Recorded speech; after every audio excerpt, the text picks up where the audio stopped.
wrapped up. We're so complicit in like all of this violence. Like the system that's gonna come in is a complete violence, individualistic, like free for all. I do think there's there's going to be two ways this is going to end. I mean, what else would happen anyway? But either it's going to end not very pretty, right? I mean, at all, and it'd probably be slow and agonizing too. Massive shocks, but still remnants left to just cause just massive suffering, man.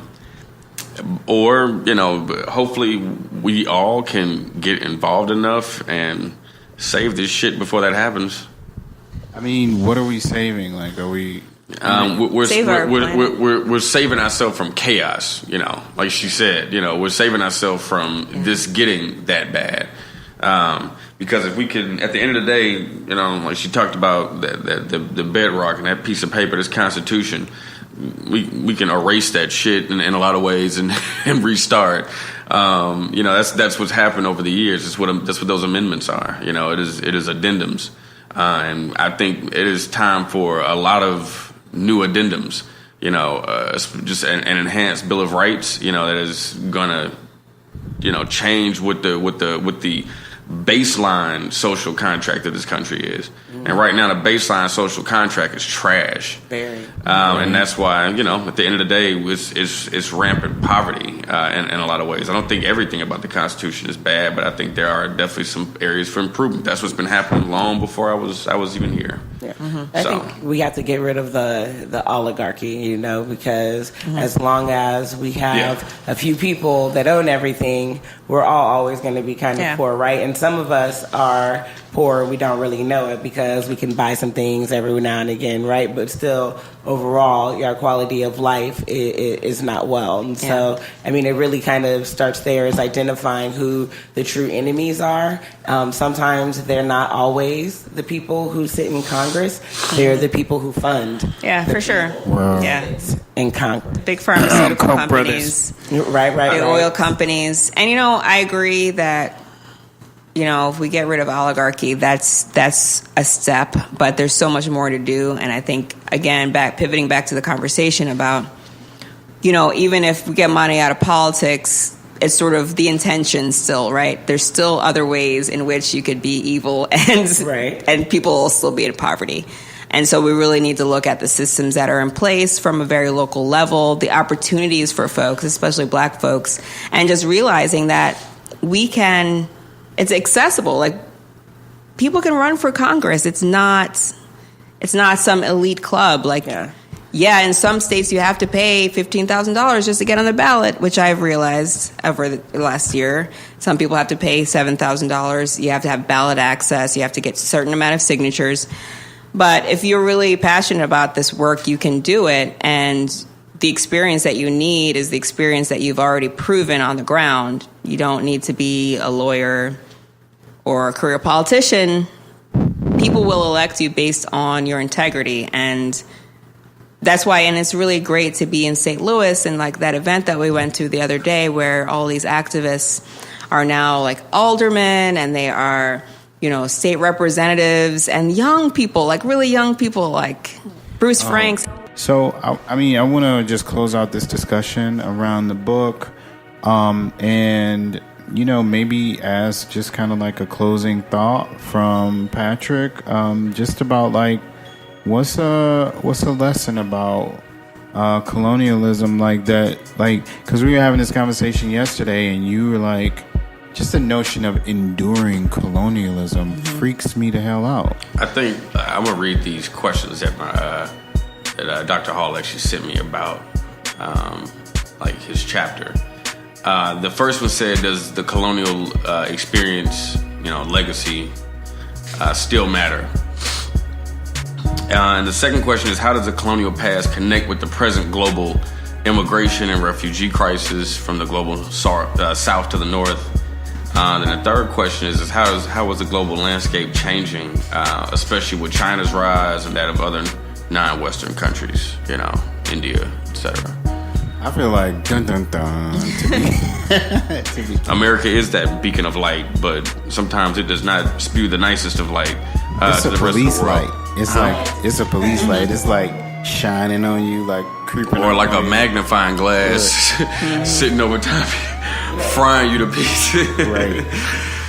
The notion of like a China or India or some other like superpower, I just feel like it really doesn't matter, who's that power. What matters is that we change the narrative, we change the culture, that we change the culture because they've been colonized, right? They're going to go from being the oppressed to once again being the oppressor.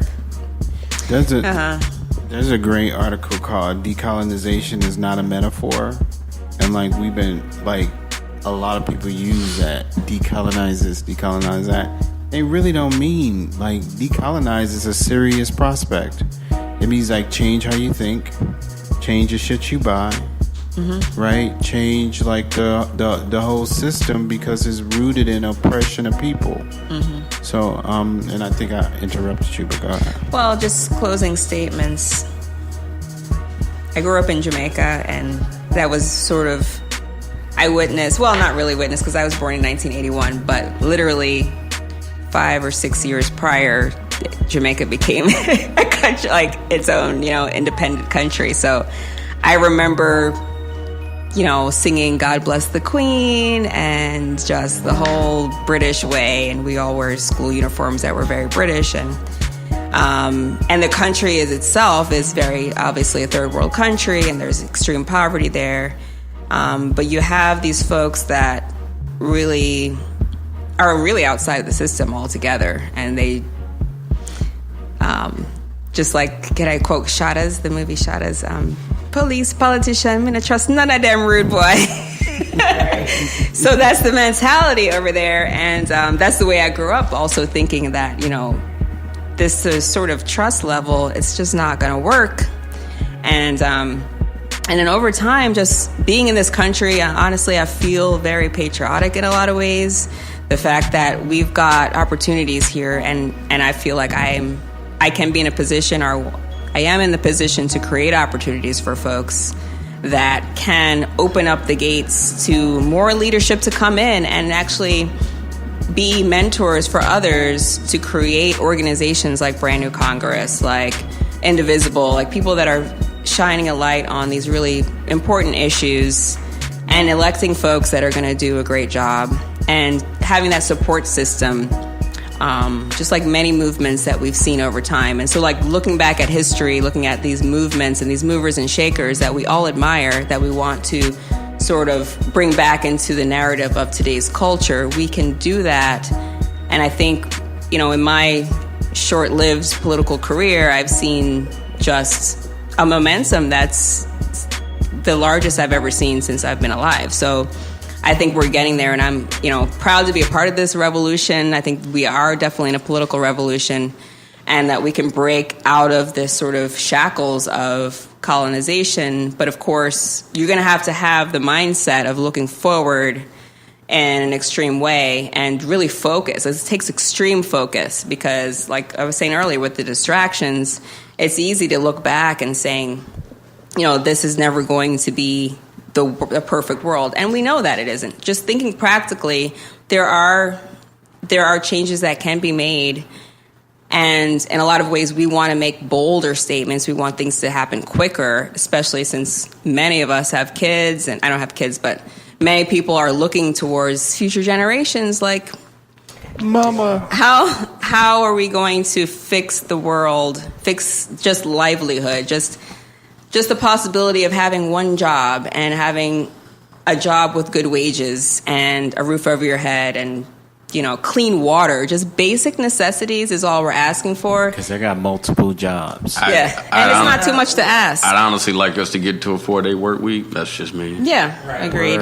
Work to live, not rather live to work. And we're all smart enough to look at all these policies. Technology is supposed to enhance our lives, man. Mm-hmm. Of different nations, like, Europe, and like the way healthcare is, and the way, like, just the work week. vacation hours, just basic things like that we could incorporate the way that our mind is shifting in that narrative now. Like, you know, because I feel like we are going to outnumber the other folks, that the more establishment folks, or the folks that are sort of like, no, status quo, it's never going to change, or let's just keep going backward, let's go back in time, make America great again, and all that.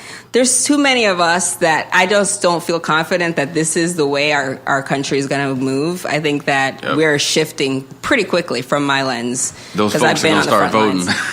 And it's over with. Well, we know a lot of people that have that mindset and mentality are baby boomers too. Mm-hmm. And not that millennials aren't, you know, racist and hold some really jacked up ideologies. Mm-hmm. Let's be very clear. Very much so. Right. However, you know, there's still time. Mm-hmm.